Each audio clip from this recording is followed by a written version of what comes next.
আজকে আমার জন্য একটা বিশেষ দিন, ভালো মন্দ খাওয়াবে না তাই কোনো দিন হয়। আসসালামু আলাইকুম আর রহমতুল্লাহ। টুক করে আড়ির মধ্যে এক খাবলা সোয়াবিন তেল ডালিয়ে দিলাম, দিয়ে গাছিক খানেক আলু দিয়ে বাইজে নিচ্ছি। কেন কদিন আজকে আমার পেজে 20,000 ফলোয়ার পূর্ণ হয়ে গেছে। তারপরে আজকে শুক্রবারে তো এমনি ভালো মন্দ খাওয়া হয়, তাই সেইভাবে আজকের আমি একটু গর্জিয়াস করে হালকার উপর ঝাপসা দিলাম, দিয়ে একটু ফ্যান্টাস্টিক করে বিরিয়ানি রাঁধতে ফেলালাম।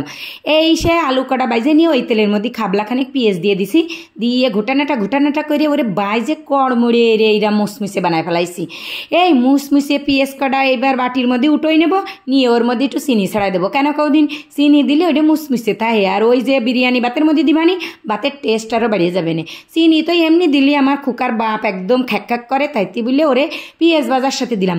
তারপরে ওই পেঁয়াজ ভাজা উঠোই নিয়ে ওই তেলের মধ্যে কিন্তু চাল ঢেলে দিছি, আর গোটা আস্ত ঘাসিকখানে গরম মশলা দিয়ে দিলাম, আবার তেজপাতাও দিছি, দিয়ে বাইজে বুঝে নামাই থুয়ে ওই কড়ইয়ের মধ্যে আবারই তেল ঢেলে দিলাম। আমার কিন্তু দামি কড়াই পাতিও আছে, আবার নর্মাল কালা কড়াই, ওই যে সিলভারের কড়াই, ওই সবও আছে। তা আজকে একটু স্পেশাল দিন বলে একটু দামি কড়াইতে রাঁধতেছি। দামি কড়াইতে রাঁধলে একটু গ্যাস কম খরচ হবে না, কারণ এরে চাপা ডাহা দেওয়া যাবে না। তা বিরিয়ানি তো সবাই রাঁধতে পারো, আমায় আবার তারপরেও কয়ে দিচ্ছি। কিন্তু গোস্ত সে হাঁড়ির মধ্যে দিয়ে এক খাবলা পেঁয়াজ কুচনে দিছি, আদা রসুন বাটা দিছি, তারপরে জিরে বাটা দিছি, আবার টক দই দিছি, নুন দিছি, তেল দিছি, হলদি বাদে আবার দিলাম এক খাবলা রাঁধুনি ওই যে মশলা আছে না, ওই প্যাকেটটা খুলে ওর মধ্যে আর্ধেক প্যাকেট ঢেলে দিলাম ওই মশলা, ওই যে রাঁধুনি মশলা দিয়ে নাইড়ে সাইডে ওরে চাপা ঢাকা দিয়ে থুইছি। ঘন্টা খানেক পরে দেখি আস্তে জালে হয়ে গেছে প্রায়। এইবারে রে ঘুইটে একটু নুন খেয়ে দেখলাম যে নুন ঠিক আছে কিনা। ও মা, দেখি একদম ঠিক আছে। আমার রাতের আন্দাজ যে এত ডক হয়ে গেছে, তারপরে কর মতো না, আন্দাজে রানলে হানে ঠিকঠাক হয়ে যায়। আগে তো নুন বুঝতাম না। তা সেই গোস্ত কিন্তু আমি ঢেলে নিলাম আমার সেই নর্মাল কড়াইতে, ঢেলে নিয়ে সরাই থিয়ে সেই দামি কড়াইটা আবার চুলোর পরে দিলাম, দিয়ে পানি ঢেলে দিলাম এক খাবলা। আরে আমরা তো 2.5 জন মানুষ, আমার খুকার বাপ আর আমি, তা 2.5 জন না, তা 2.5 কাপ চাল রানলাম, ছোট্ট কাপের 2.5 কাপ। এই দেখো কত দূরে চাল। তা সেই গরম পানি এরিয়ে ওর মধ্যে খাবলাখানেক দুধ ঢেলে দিছি। দুধ যেই অমনি গরম হয়ে গেছে, পানিটা ডকবক করে ফুটতেছে, সেই সময় চাল ওর মধ্যে দিয়ে দিছি, দিয়ে ভালো মতন উল্টোই পাল্টাই ওর মধ্যে একটু কেওড়ার জল দিচ্ছি। কেওড়ার জল দিলে কি হয় কদিন, বিরিয়ানির মশলা যতই দিই কেওড়ার জলে কিন্তু আলাদা একটা ঘিরান আসে। মানে ওই এলাকাবাসী শুনতে মানে ঠিক পায় যে তাই তো এরা কেওড়া মনে হয় বিরিয়ানি রাঁধতেছে। কিন্তু আমাকে হাঁসেলেতে বিরিয়ানির গিরান যাচ্ছে না অন্য হাঁসেলেতে যাচ্ছে, তা তো আর ঠিক পাবে না।